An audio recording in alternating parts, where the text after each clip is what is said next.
Bien, estamos en el capítulo 22 de Apocalipsis. En este capítulo 22 vemos que se encuentran tres testimonios: el testimonio del ángel, el testimonio del mismo Juan, y ahora vamos al testimonio que da Jesucristo acerca de lo que son todas estas palabras de la profecía.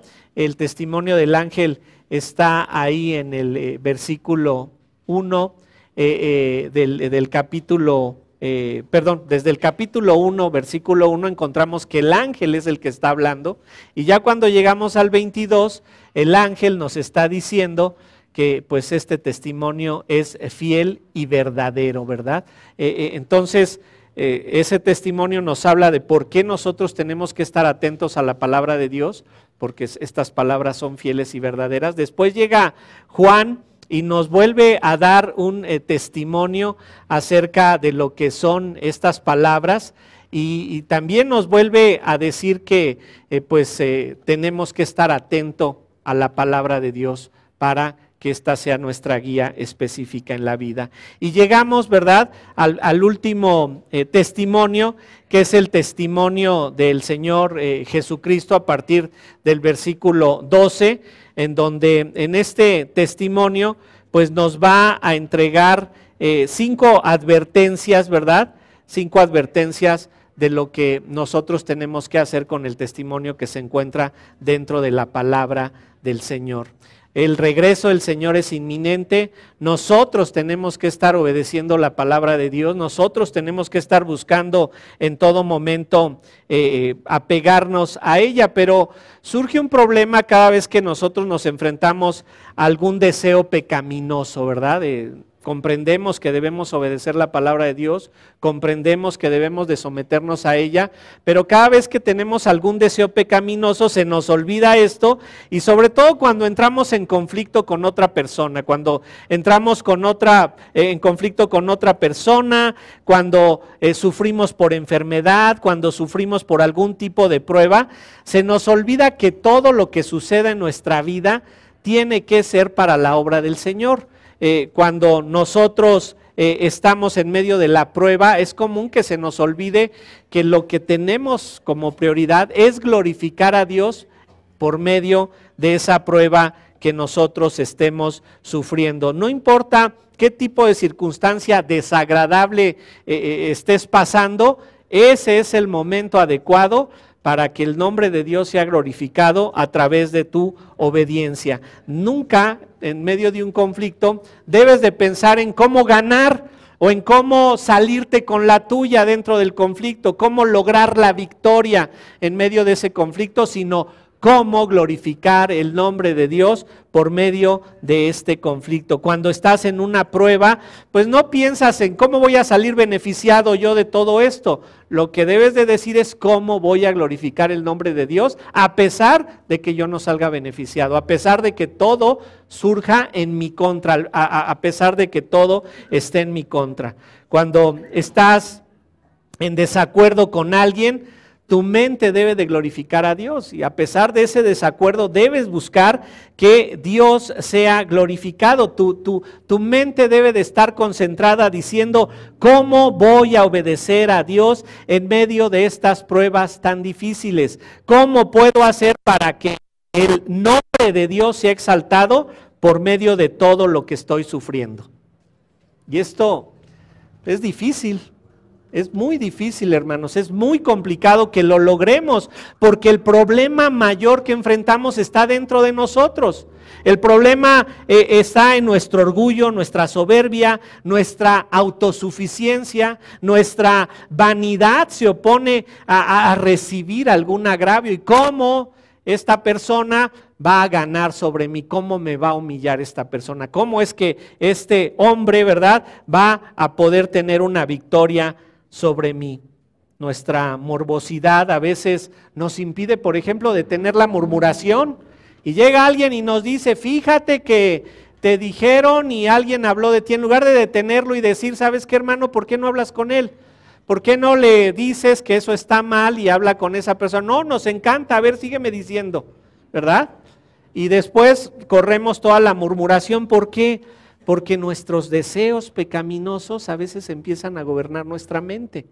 nuestros deseos pecaminosos no nos dejan tener esa mentalidad de decir, ¿cómo voy a agradar a Dios? Nuestro engreimiento nos impide reconocer que Dios a lo débil para avergonzar a lo fuerte, ¿verdad? Que elige de lo vil y de lo despreciado para avergonzarnos a nosotros mismos. Entonces, nosotros debemos de tener claridad en nuestra mente de qué manera voy a glorificar el nombre de Dios en medio de cualquier tipo de prueba que estoy pasando. Jesucristo, aquí en este testimonio, nos va a entregar 5 advertencias en las que nos va a mostrar cuáles deben de ser nuestras actitudes ante la espera inminente de su segunda venida, cómo debemos nosotros de estarnos comportando, pero al darnos estas advertencias nos va a indicar cómo es que nosotros verdaderamente vamos a lograr hacer las cosas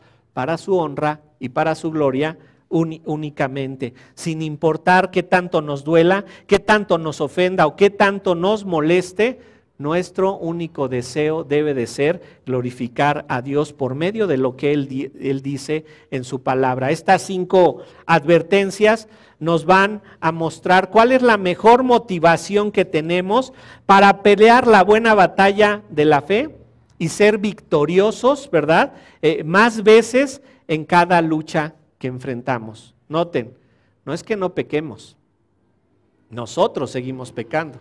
Recuerdo algún testimonio que daba un hermano que cuando llegó de otra iglesia y escuchó que decíamos, no, pues es que seguimos pecando. Él decía, ¿cómo? A mí me dijeron que teníamos que ser perfectos, que ya no cometíamos ningún pecado porque éramos cristianos. No, seguimos cometiendo pecados.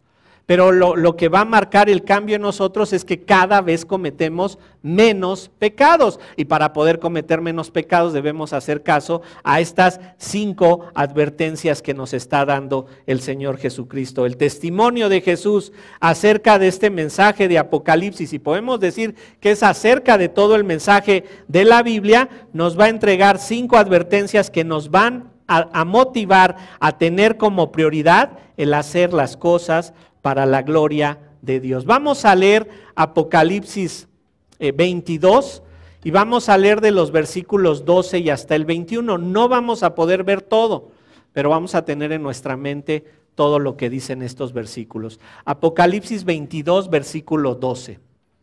He aquí yo vengo pronto y mi galardón conmigo para recompensar a cada uno sea su obra. Yo soy el Alfa y la Omega, el principio y el fin, el primero y el último. Bienaventurados los que lavan sus ropas para tener derecho al árbol de la vida y para entrar por las puertas en la ciudad. Mas los perros estarán fuera, y los hechiceros, y los fornicarios, los homicidas, los idólatras, y todo aquel que ama y hace mentira. Yo, Jesús, he enviado a mi ángel para daros testimonio de estas cosas en las iglesias. Yo soy la raíz y el linaje de David, la estrella resplandeciente de la mañana. Y el espíritu y la esposa dicen, ven. Y el que oye diga, ven. Y el que tiene sed, venga. Y el que quiera, tome del agua de la vida, gratuitamente. Yo testifico a todo aquel que oye las palabras de esta profecía de este libro. Si alguno añadiere a estas cosas, Dios traerá sobre él las plagas que están escritas en este libro. Y si alguno quitare de las plagas del libro de esta profecía, Dios quitará su parte del libro de la vida y de la santa ciudad y de las cosas que están escritas en este libro. El que da testimonio de estas cosas dice, ciertamente vengo en breve. Amén. Sí, ven, Señor Jesús. La gracia de nuestro Señor Jesucristo sea con todos vosotros. Amén. Bien, 5 advertencias nos va a dar aquí el Señor Jesús. Y la primera advertencia es que Él viene para galardonar. Noten cómo dice el versículo 12. He aquí vengo pronto y mi galardón conmigo. ¿Qué es esta idea de vengo pronto? No está hablando de algún tiempo específico en donde se va a cumplir por el transcurso de algún número de años. Este pronto habla de que Él va a venir súbitamente, va a venir de una manera inesperada, va a llegar de una manera tal que nadie va a tener tiempo de decir, espérame tantito. ¿Sí? Va a llegar de una manera inminente y súbita, y por ello hay que estar preparado. podríamos decir entonces que la salvación que Dios nos ha otorgado por medio de su gracia, que cuando nosotros verdaderamente decimos, creo en el Señor Jesucristo como mi Señor y Salvador, es una suficiente preparación. Estás disfrutando de la salvación de Dios y esta preparación para la venida del Señor por sí misma, ya podríamos decir, es suficiente. Pero noten, parece que Cristo espera que nosotros mostremos por medio de nuestras obras que verdaderamente hemos reconocido la salvación. En palabras del apóstol Santiago dice, la fe sin obras es muerte en sí misma.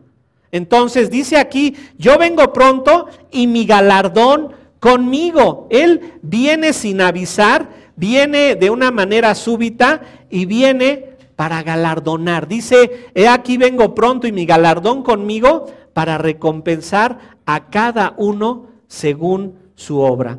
La palabra galardonar puede significar paga o salario. Viene a pagar, viene a entregar un salario. Y como sabemos, la salvación no es por obras. Entonces, no viene a pagar por la salvación, sino viene a premiar por algo más. Dice aquí que Él viene a galardonar o a recompensar a cada uno según su obra. Esto no es algo que se esté diciendo por primera vez aquí. Si nosotros vamos a Génesis 15:1, se los leo, apúntenlo. Génesis 15:1, le dice el Señor a Abraham cuando le es anunciado que va a tener un hijo, le dice, no temas, Abraham, yo soy tu escudo y tu galardón será sobremanera grande. El Señor le dice, te voy a galardonar. Ese premio va a ser la nación en este caso, vas a tener una gran nación por medio de ese hijo que yo te he prometido.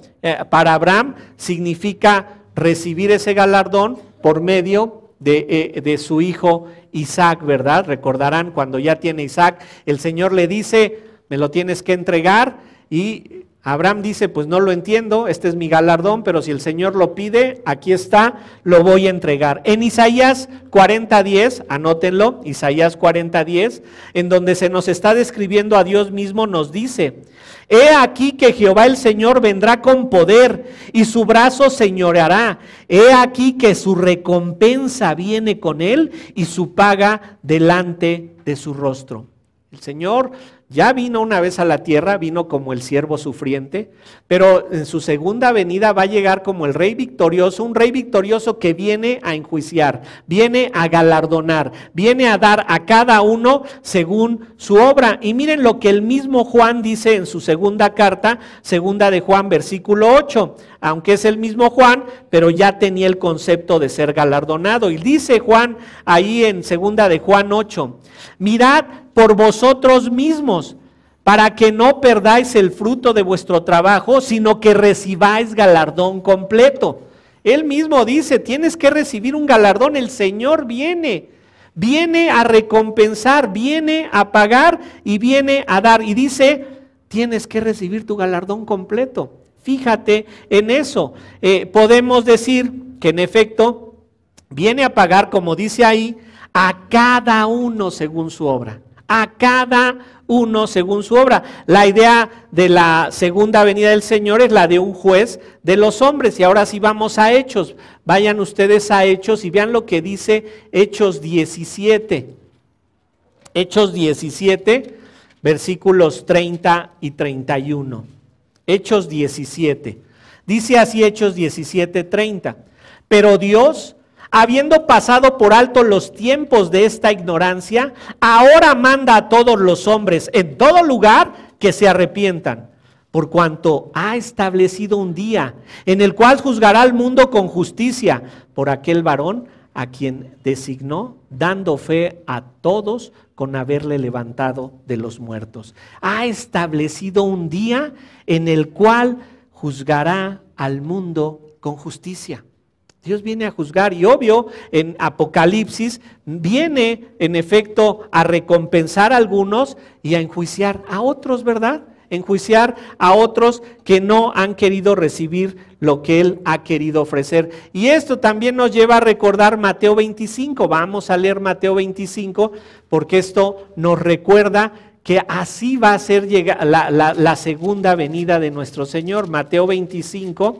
Vamos a leer versículo 33, Mateo 25, 33. Dice ahí, ustedes conocen este pasaje, y pondrá a las ovejas a su derecha y a los cabritos a su izquierda.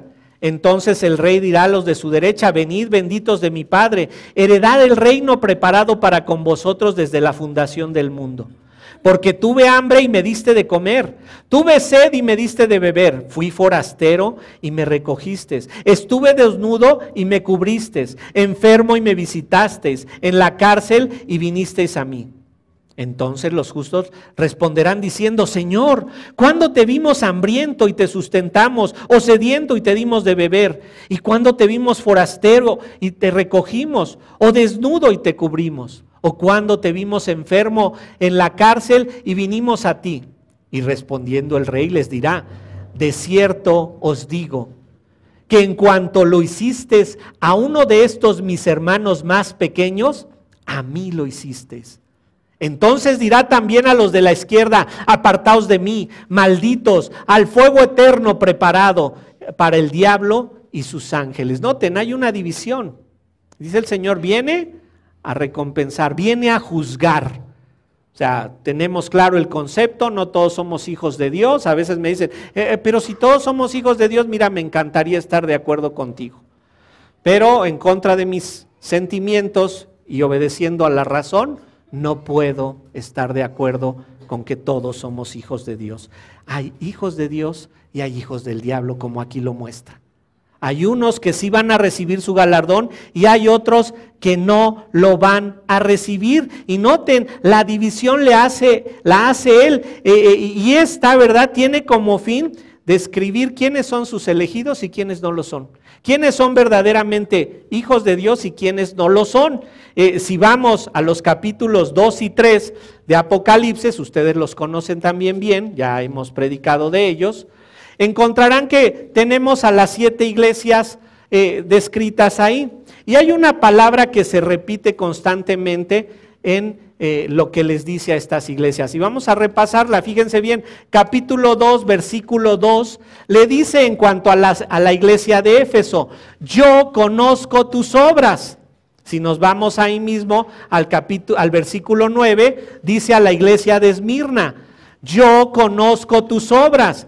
Ahí mismo abajo en el versículo 13 a la iglesia de Pérgamo le dice: yo conozco tus obras. En el versículo 19 acerca de la iglesia de Tiatira le dice: yo conozco tus obras. En el capítulo 3 versículo 1 a la iglesia de Sardis le dice: yo conozco tus obras. En el versículo 8 del capítulo 3 le dice a la iglesia de Filadelfia: yo conozco tus obras. Ahí mismo en el versículo 15 le dice a la iglesia de Laodicea: yo conozco tus obras.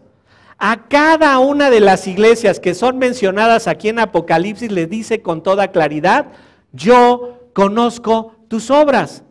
Y si bien el Señor es dueño de toda la iglesia y ahí se nos está hablando de las 7 iglesias conocidas, hoy nos habla directamente a la iglesia cristiana de la gracia y dice: yo conozco tus obras. Y ojo, el Señor podría sacar un promedio y decir: bueno, el promedio de iglesia cristiana de la gracia, ¿cómo anda?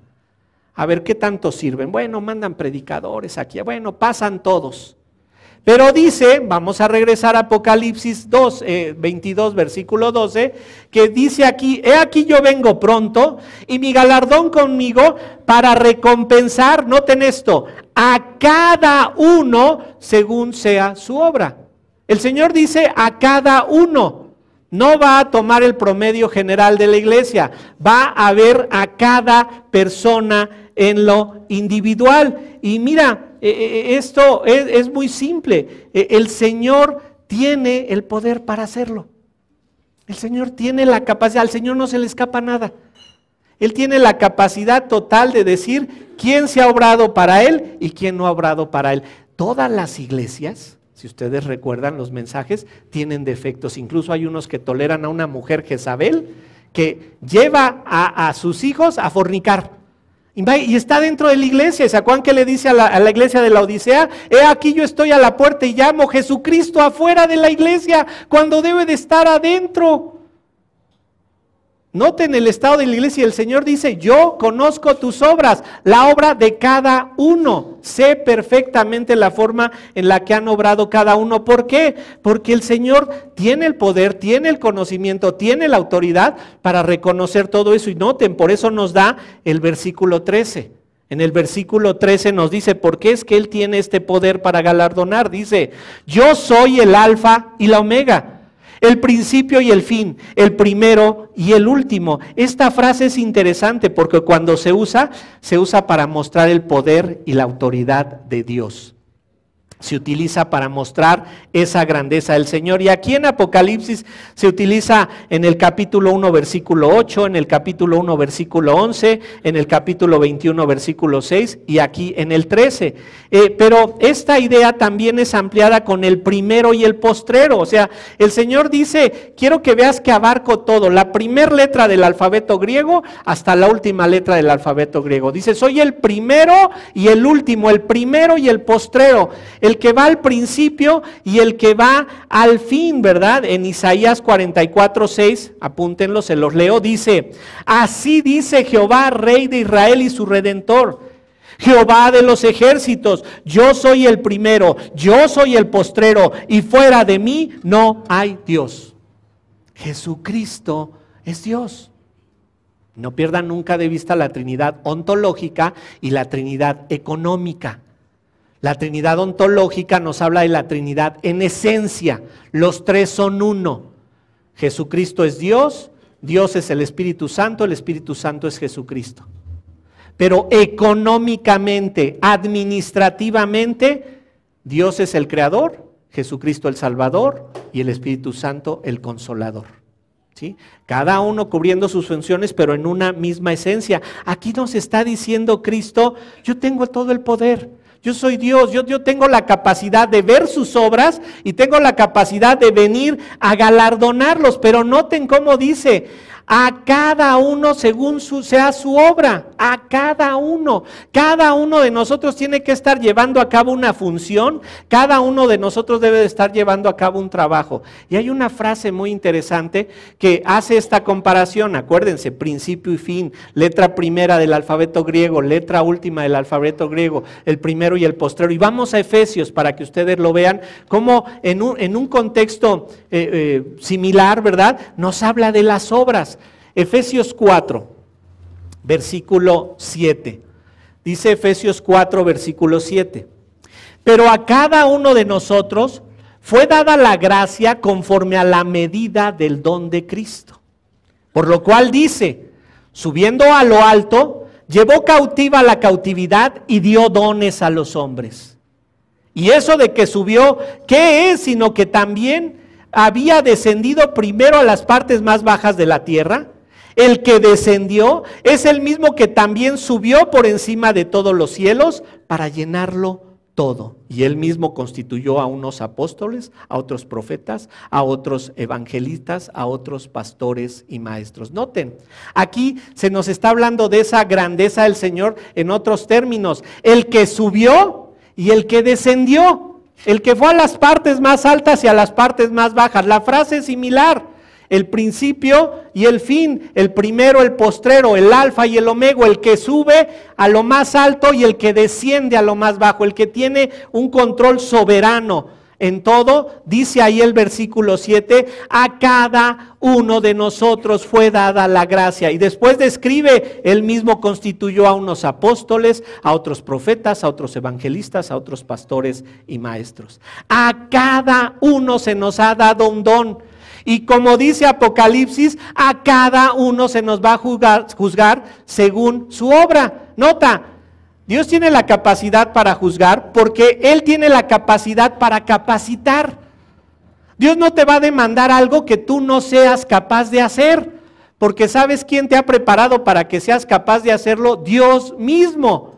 Entonces, Dios quiere que estés en esa búsqueda de servirlo a Él, de que estés buscando glorificar su nombre por medio de todas las acciones que tú realizas. Y nota, cuando tú no lo haces, ¿verdad? ¿Qué va a suceder? Va a haber problemas, porque entonces ese día Dios sí te va a decir, ¿qué hiciste con ese don que yo te di a ti? ¿Qué hiciste con esa capacidad tan especial que te di? ¿Qué hiciste con esa preparación que yo te di? Seremos juzgados según nuestras obras. Algunos posiblemente van a ser juzgados, como lo vamos a ver en un momento, para que sepan que no tenían la salvación. Están dentro de la iglesia. Chequen ustedes las 7 iglesias que se mencionan en Apocalipsis 2 y 3. Dentro de esas iglesias hay incrédulos. Hay personas que creen que son cristianas. Hay personas que creen que pertenecen a la iglesia cuando no lo son. Y no somos en nada diferentes. Nosotros tenemos que ver qué es lo que el Señor me está mandando a mí para que lo haga yo. ¿Cuáles son las obras, verdad? Aquellas obras que ejerciendo tus dones vas a servir a los demás, para que entonces el Señor pueda decir: cuando tuve sed, me diste de beber; cuando tuve frío, me cubriste; cuando estuve enfermo, viniste a mí. ¿Y cuándo lo hicimos, Señor? Cuando a uno de los miembros más pequeños se lo hiciste, me lo hiciste a mí. Y eso es lo que el Señor nos está advirtiendo aquí. Tenemos que estarnos preparando para ser galardonados. ¿Cómo? Sirviendo de la manera en la que Dios nos ha permitido hacerlo. Ejerciendo ese don que Dios ya te dio. Si eres creyente, si tienes el Espíritu de Dios morando en ti, tú tienes un don. ¿Qué estás haciendo con él? ¿Estás sirviendo a la iglesia de Cristo o te lo estás guardando? Puede ser que lo que se esté manifestando es que la salvación no está en ti. Y puede ser como que tú seas como esos miembros de las 7 iglesias que están aquí mencionadas, en las que estás metiéndote solamente a la iglesia, pero no formas parte de ella. Entonces la pregunta es: ¿participas de la salvación? ¿Participas de esa salvación que Dios te da? ¿Has obrado con tus dones para beneficiar a uno de los más pequeños hijos de Dios? ¿Has buscado que con tu don estés beneficiando a alguien? ¿O dices: ay, no, a este no, además me cae re mal que predique él, ¿cómo le voy a hacer el bien? No, ¿verdad? No, y este no, mira, las bocinas le sube el volumen, no, este no me cae tampoco. ¿Sí? ¿Qué estás haciendo con tus dones?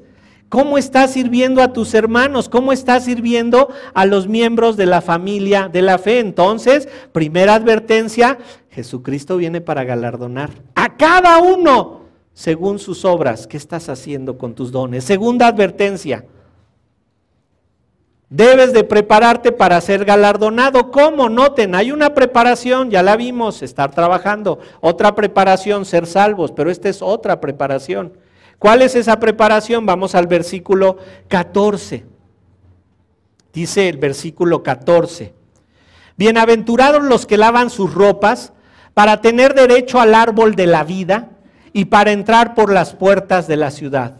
Mas los perros estarán fuera, y los hechiceros, los fornicarios, los homicidas, los idólatras y todo aquel que ama y hace mentira. Dice ahí: bienaventurados los que lavan sus ropas. Esta es una de las 7 bienaventuranzas que hay en Apocalipsis. 7 bienaventuranzas con respecto al mensaje que se da ahí profético. Capítulo 1, versículo 3 dice: bienaventurado el que lee y los que oyen las palabras de esta profecía y guardan las cosas en ella escritas, porque el tiempo está cerca. Apocalipsis 14, 13 dice: bienaventurados de aquí en adelante los muertos que mueren en el Señor. Apocalipsis 16, 15 dice: he aquí yo vengo como ladrón, bienaventurado el que vela y guarda sus ropas para que no ande desnudo y vean su vergüenza. Apocalipsis 19, 9. Y el ángel me dijo: escribe, bienaventurados los que son llamados a las cenas de las bodas del Cordero. Y me dijo: estas son palabras verdaderas de Dios. Apocalipsis 26. Bienaventurado y santo el que tiene parte en la primera resurrección. La segunda muerte no tiene potestad sobre estos. Apocalipsis 22, 7. He aquí, vengo pronto, bienaventurado el que guarda las palabras de la profecía de este libro. Y finalmente este Apocalipsis 22:14, bienaventurados los que lavan sus ropas para tener derecho al árbol de la vida. Si lo vemos de manera general, en Apocalipsis el obedecer la palabra de Dios es ser bienaventurado. El tener contacto directo con el Señor es ser bienaventurado. El que no tiene la salvación no es bienaventurado. El que obedece a Dios en su palabra, ese sí es bienaventurado. Pero noten, lavar sus ropas, dice, hay bienaventurados los que lavan sus ropas, en su forma en la que está escrita en el griego, nos habla de una acción en progreso no concluida. Es decir, los que están lavando de manera continua sus ropas, no los que los lavaron una vez y ya, sino el que está lavando sus ropas de manera continua. Esta es una acción que se debe de estar haciendo siempre. Si vamos acá a Apocalipsis 3, véanlo ustedes, cómo le dice a la iglesia de Sardis en Apocalipsis 3. Les dice en Apocalipsis 3:4 a la iglesia de Sardis: pero tienes unas pocas personas en Sardis que no han manchado sus vestiduras y andarán conmigo en vestiduras blancas porque son dignas. Esta iglesia de Sardis, acuérdense, había una mixtura, una mezcla ahí, creyentes, incrédulos, pero había unos que habían estado lavando sus ropas y esa era la idea. Ese lavamiento de ropas continuo es lo que va a hacer que participes de esta bendición futura, ¿verdad?, que el Señor tiene para todos nosotros, todos los que están lavando sus ropas. Ahora, ¿cómo lo hicieron? Ya lo expliqué, no lo hicieron porque se mantuvieran sin pecado. O sea, esta no es la forma de hacerlo. Tú vas a pecar siempre. Nosotros vamos a pecar siempre. Cuando los papás me acercan, ay, es que mi joven quiere hacer esto y aquello y yo veo que eso es pecaminoso. ¿Y cuántos años tiene el angelito? 27. Pues ya déjelo pecar. Déjelo que vaya y peque y se revuelque para ver si así se arrepiente, porque usted no puede impedir que él caiga en pecado. Él tiene que enfrentarse a su misma vida, ¿verdad? ¿Por qué? Porque la vida del cristiano no es una vida de libertad, eres libre de pecado. No, cometes pecado. Pero, ¿qué vas a hacer con ese pecado? ¿Cómo se describe este lavamiento continuo? Este lavamiento continuo tiene que ver con lo que nos dice el mismo Juan en Juan 1:9, si confesamos nuestros pecados. Él es fiel y justo para perdonarnos y limpiarnos de toda maldad.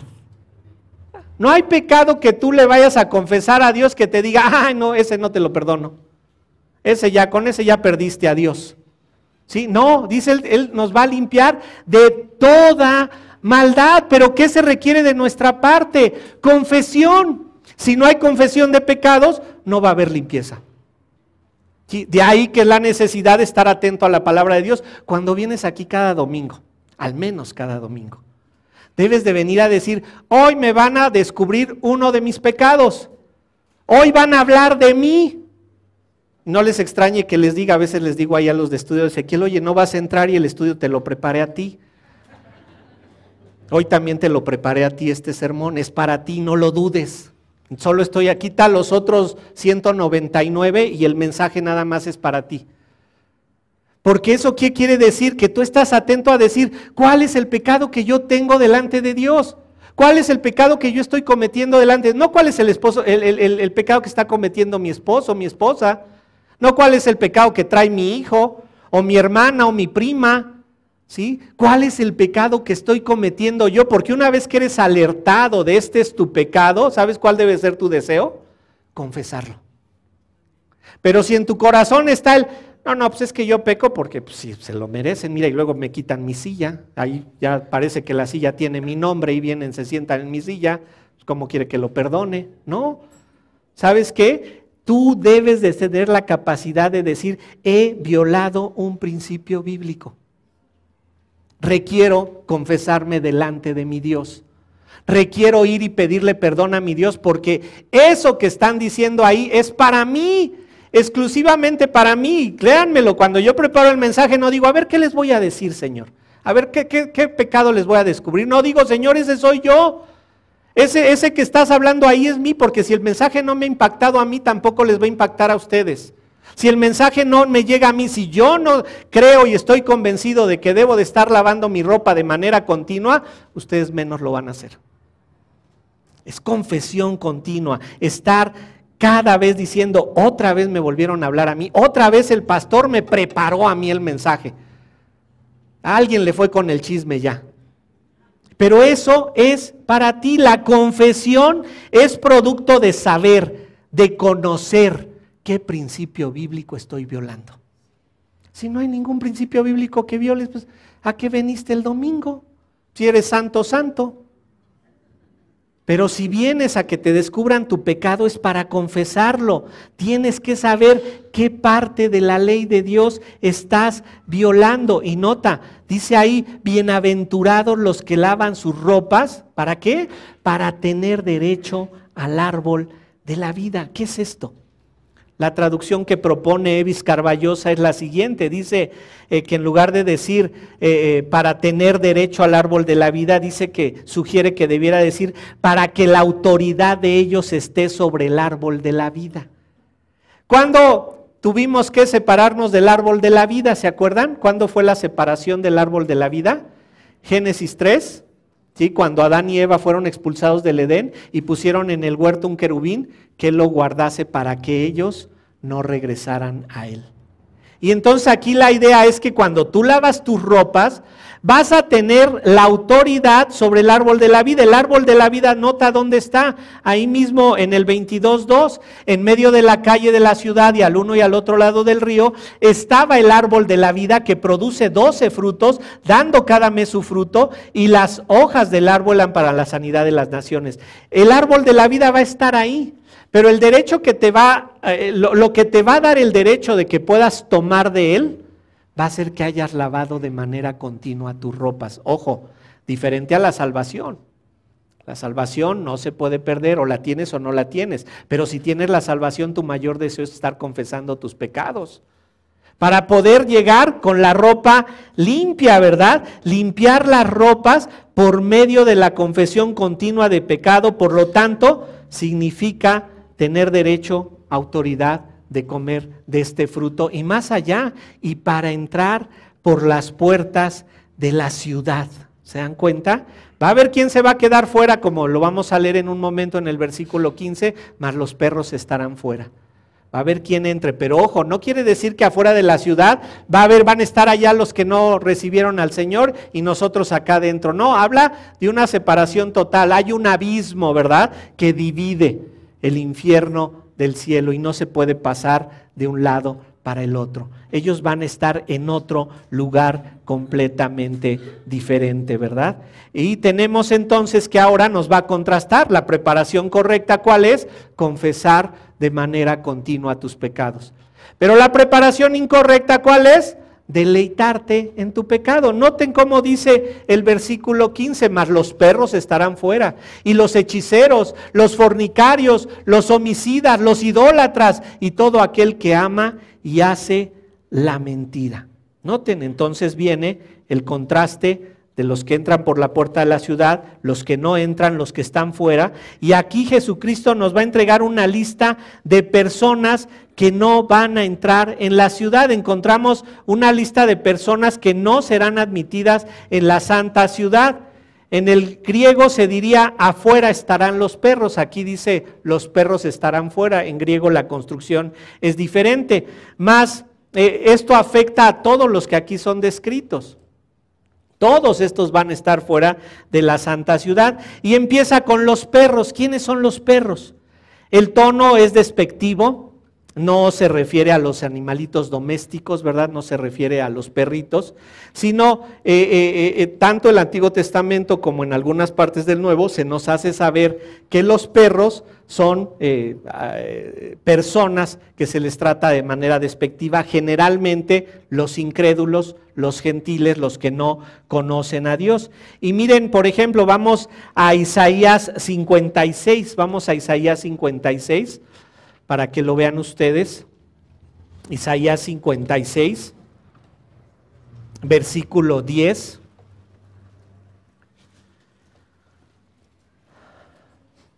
Isaías 56, versículo 10 dice: sus atalayas son ciegos, todos ellos ignorantes, todos ellos perros mudos, no pueden ladrar, soñolientos, echados, aman el dormir. Y esos perros comilones son insaciables y los pastores mismos no saben entender. Todos ellos siguen sus propios caminos. Cada uno busca su propio provecho, cada uno por su lado. Aquí nos hace ver que los atalayas, los que debieran estar informando a Israel, estás cometiendo a pecado, dice, son como perros dormidos. Habla de una manera despectiva acerca de ellos porque no los han sabido alentar. Si vamos a Mateo 7, para que vean otra forma despectiva acerca de los perros, dice Mateo 7, versículo 6, no deis lo santo a los perros, ni echéis vuestras perlas delante de los cerdos, no sea que las pisoteen y se vuelvan y os despedacen. Ahí también nos habla de cómo es que los perros y los santos pues no pueden convivir, ¿verdad? Y Filipenses 3:2, vamos a Filipenses para que vean otra más. Filipenses 3, versículo 2, dice ahí: guardaos de los perros, guardaos de los malos obreros, guardaos de los mutiladores del cuerpo. ¿Se acuerdan quiénes eran estos? Los judaizantes que querían que se circuncidaran los miembros de la iglesia de Cristo. Todas estas son pensamientos despectivos acerca de los perros. Los perros, ¿verdad? De acuerdo a lo que leímos, perturbaban la fe, iban en contra de la fe. Y entonces dice, los perros estarán afuera, ¿verdad? Y nota en Proverbios, vamos a leer otro, Proverbios 26, hablando de los pecadores. Dice Proverbios 26, versículo 11. Como perro que vuelve a su vómito, así es el necio que repite su necedad. ¿Sí? Esto lo va a usar también Pedro para referirse a los pecadores en 1 de Pedro 2:22, para decir, se cumple el proverbio en ellos, como el necio es como el perro que vuelve a su vómito, vuelve a hacer, como dice ahí, repite su necedad, la vuelve a hacer. ¿Por qué pasa esto? Bueno, porque no está viviendo en ese lavado continuo que le tiene que ofrecer la palabra de Dios, cuando le hace identificar su pecado, le hace reconocer que está teniendo una actitud pecaminosa y no la lava, no la confiesa, al contrario, se arraiga más. Es que yo tenía la razón, es que sí se lo merecía que yo se lo dijera, es que ya me tenía hasta aquí, ya le tenía que poner un alto, ¿verdad? Y en lugar de que diga, ¿sabes qué? La blanda respuesta quita la ira, más la áspera hace subir el furor. ¿Sabes qué? Tengo que perdonar. Es mejor perdonar el agravio. Sí me ofendió, sí me lastimó, pero mejor lo perdono. Hemos visto ya varias veces la aplicación de Mateo 18, la disciplina, y es algo muy serio. De ahí que decimos, es mejor a veces soportar el agravio. No quiero algo así, verlo para mi persona o para alguien más, prefiero soportar el agravio. Y aquí les dice, ¿sabes qué? En Apocalipsis 22, estos perros tienen que estar afuera, porque no tienen nada que ver con los santos. Los perros eran abominables para ellos, pero también era abominable cualquier tipo de vicio o de contaminación por un vicio, por un deseo fuera de control. Los perros pues no tienen control sobre sí mismos y regresan a su vómito. Así es un vicioso que no tiene control sobre sí mismo y va a ejercer su vicio. Entonces los perros son personas que no han logrado cambiar un mal hábito en su vida. Continúa la lista y dice, y los hechiceros. Muy interesante la palabra en el griego para hechiceros. Me sorprendió a mí la palabra porque la palabra en el griego, ustedes la van a identificar en español, la palabra en griego para hechiceros es fármacos, ¿sí? Los fármacos, así se decía hechiceros, fármaco y el que practicaba la hechicería, ¿sí? Estos era alguien que se especializaba en el uso de hierbas como drogas y se las administraba a alguien para supuestamente llevarlos ahí a un éxtasis superior, a llevarlos a un conocimiento superior. Les decía yo, ubican a María Sabina.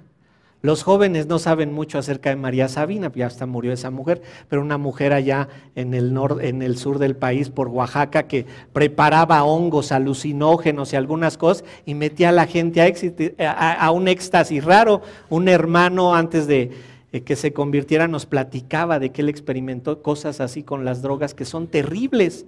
Y dice aquí los fármacos, ¿verdad? Los hechiceros, los que se meten con ese tipo de cosas, con drogas, ¿verdad? Que han decidido no llamarle pecado a su vicio, a su adicción.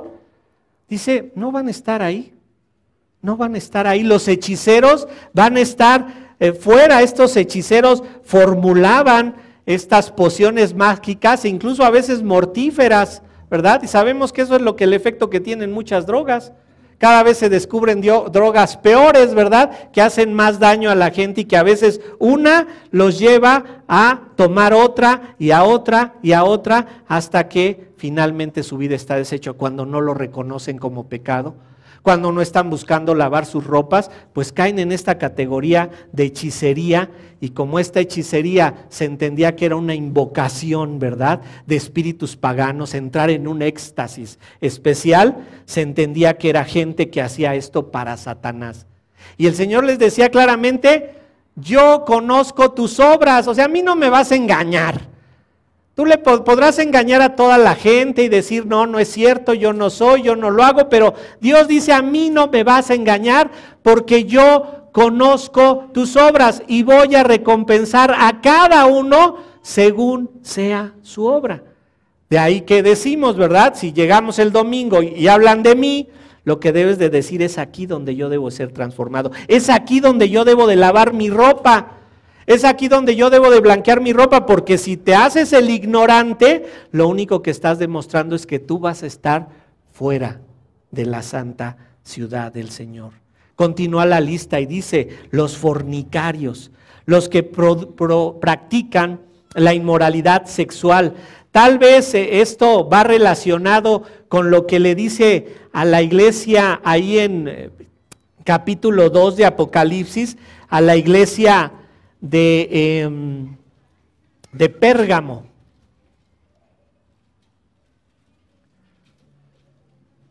Dice ahí, para la iglesia de Pérgamo, estoy mal, perdón, no es la de Pérgamo, es la de Tiatira, hermano.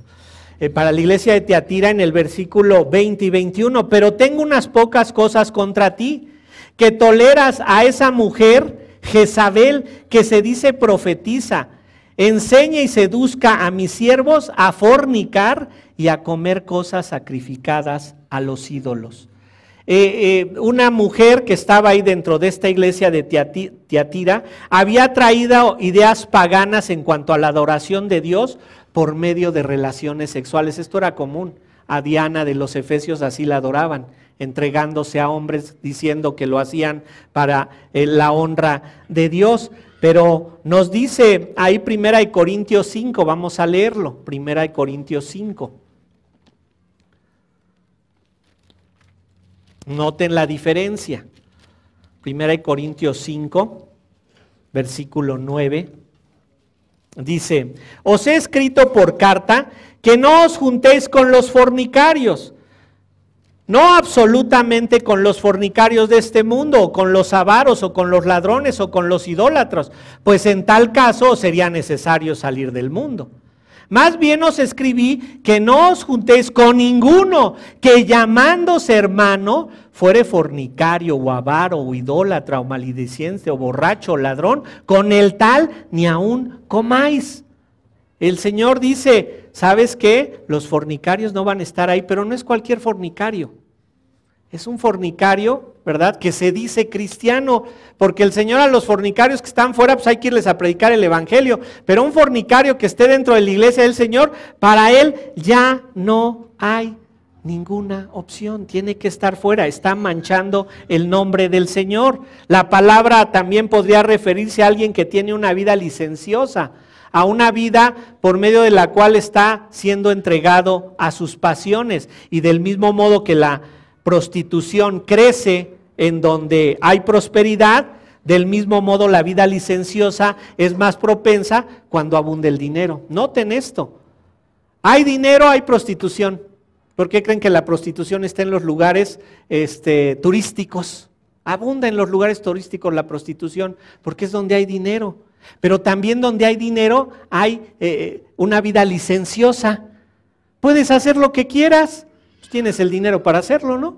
Entonces puedes hacer cualquier cochinada que se te ocurra. Entonces dice, ahí no solamente son fornicarios, sino los que viven una vida licenciosa. La fornicación o el adulterio, pues también es más fácil cuando hay dinero o cuando el poder lo permite. De ahí que dice, los fornicarios también van a estar fuera. Un fornicario, un licencioso no tiene cabida dentro de la iglesia de Dios, y aun cuando se logre colar, Dios no puede ser burlado. Nota, ningún perro, ¿verdad? De acuerdo a la descripción que encontramos, ningún hechicero, ningún fornicario va a poder engañar a Dios. Y la lista sigue. Los homicidas. El homicida es el que derrama sangre inocente. El asesinato fue prohibido desde que salieron del huerto de Edén, ¿se acuerdan? No vas a derramar sangre. ¿Y qué pasó? Caín mató a Abel. Ahí hubo un homicidio. Los 10 mandamientos nos dicen, no matarás. Pero llega Jesucristo ahí en Mateo 5, 21 al 26 y dice, cualquiera que se enoje contra su hermano será culpable de juicio. Nota, que se enoje contra su hermano, todavía no le echó nada, nada más se enojó. Y dice, ya con eso eres culpable de juicio. Cualquiera que le diga necio será culpable ante el concilio. Necio, racá, abominable, sucio. Cualquiera que le diga eso a su hermano va a ser culpable ante el concilio. Y cualquiera que le diga fatuo quedará expuesto al infierno de fuego. Y noten, hermanos, esto lo hacemos con tanta facilidad. Enojarnos contra un hermano, proferir alguna palabra en contra de algún hermano cuando no es verdad. Cuando simplemente hablamos del deseo de nuestro corazón. A mí me molestó, a mí me sentí agredido, me sentí agraviado y entonces tengo el derecho de decir, este es un necio. A ver, enójate con cualquier hermano y sabes, eres un homicida como el que está descrito ahí, que va a estar fuera. Ay, hermano, entonces no me puedo enojar, no. Así de simple. Tienes que buscar la manera de salir glorificando el nombre de Dios. ¿Cómo? Sin enojarte. Y decir, vamos a hacer que esto sea para la honra y para la gloria de Dios. Tienes que encontrar esa manera, no perder la cordura y entonces decir, ahora sí, estaba yo justificado para enojarme. No lo tienes. Es equiparable este enojo, el decirle fatuo, el decirlo necio, es equiparado a ser un homicidio. Y sigue la lista. Los idólatras, ¿verdad? ¿Quiénes son estos idólatras? Vamos a Colosenses 3. Colosenses 3 para que vean un tipo de idólatra. Colosenses 3, versículo 5, dice, haced morir pues lo terrenal en vosotros, fornicación, impureza, pasiones desordenadas, malos deseos y avaricia, que es idolatría. Aquí compara la avaricia con la idolatría. ¿Por qué? Porque el avaro empieza a adorar a su dinero. Empieza, ay, mira cuánto dinero tengo, mira mis propiedades. ¿Se acuerdan del rey Ezequías ahí en Ezequiel 38 y 39 que llegan los enviados babilónicos y les enseña de todo lo que tenía? Como si les hubiera dicho, aquí está mi chequera y mira mi American Express, mi American Excess y todas las que tengo ahí para endeudarme, ¿verdad? No, el avaro está buscando cómo servir a su dinero, ¿verdad? ¿Cómo lo hago crecer? Y ojo, no confundan esto, porque en efecto tenemos que luchar por nuestro sustento. En efecto tenemos que estar trabajando para obtener ingresos. Pero una cosa muy diferente es que luchemos por nuestro sustento, busquemos trabajar para tener nuestro sustento. Y otra diferencia grande es que nosotros querramos nada más dinero. Miren, ¿A cuántos de ustedes estarían en problemas si mañana les anuncian que les duplicaron el sueldo? ¿Cuántos estarían en problemas? Ninguno, ¿verdad? Todos estaríamos bien. Pero si nos dicen lo contrario, te vamos a bajar el 50% de tu salario. Ahí sí está complicado, ¿verdad? A pesar de que nos duplicaran el salario, yo creo que pasarían 3 meses y ya lo tendríamos comprometido todo, ¿verdad? Eso sí, a meses sin intereses, para que rinda. Pero la realidad es que aquí dice que un idólatra es aquel que es avaro, que ama el dinero, que sufre por el dinero, que tiene problemas cuando su dinero crece o cuando su dinero se disminuye. Estos tampoco van a poder estar ahí dentro. Dice, van a quedar completamente fuera. ¿Por qué? Porque ninguno de estos se puede colar ahí adentro. Y dice, regresemos a Apocalipsis, ahí Apocalipsis 22, versículo 15, dice, y todo aquel que ama y hace mentira, ¿verdad? Amar y hacer la mentira habla de una acción continua al respecto. La ama y sigue haciéndolo. Es decir, ven la mentira como una característica esencial de su vida. ¿Cuántas veces dices una mentira para librarte del problema? ¿Cuántas veces te ves obligado a decir una mentira para librarte de una situación que no te corresponde?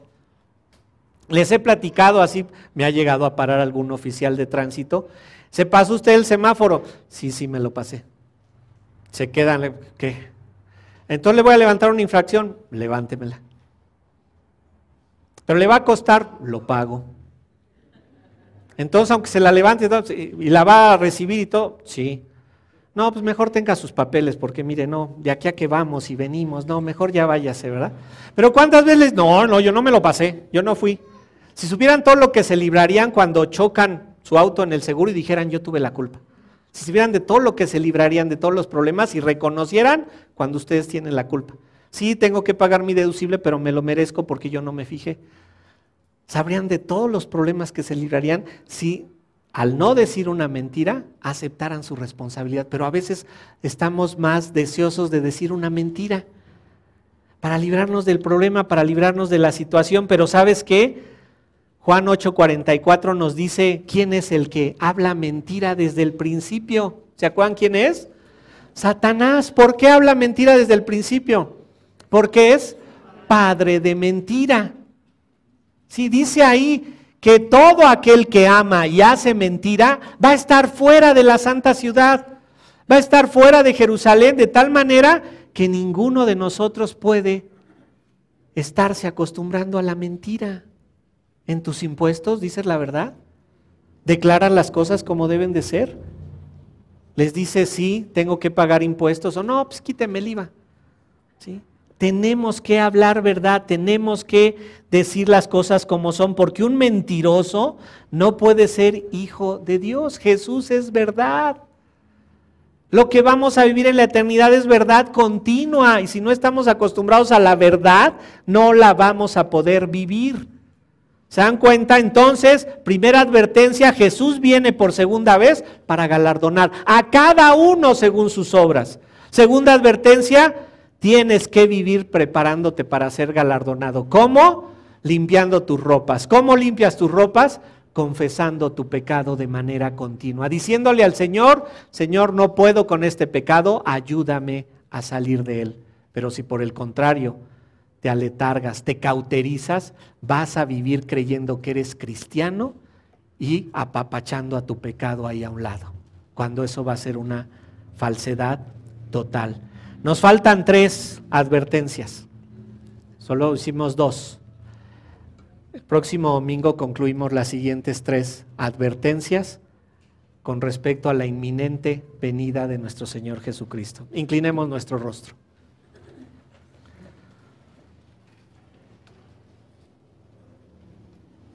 Padre, te agradecemos por tu palabra.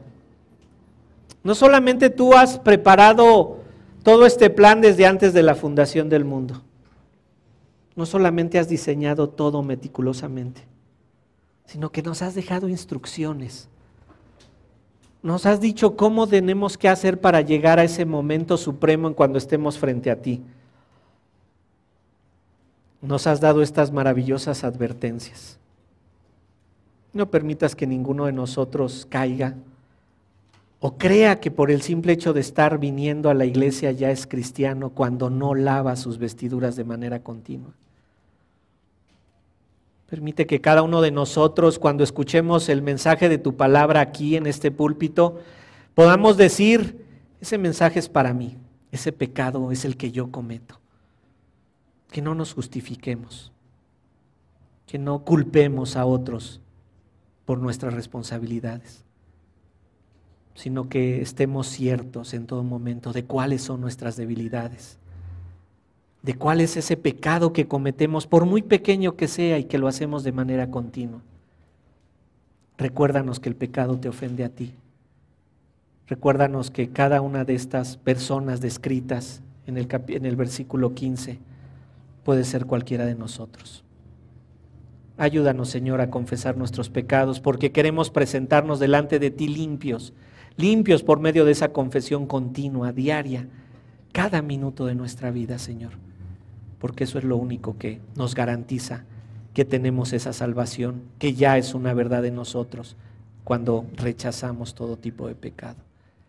Bendice esto que hemos hablado, Señor, y que todo lo que hagamos sea para tu honra y para tu gloria. Amén.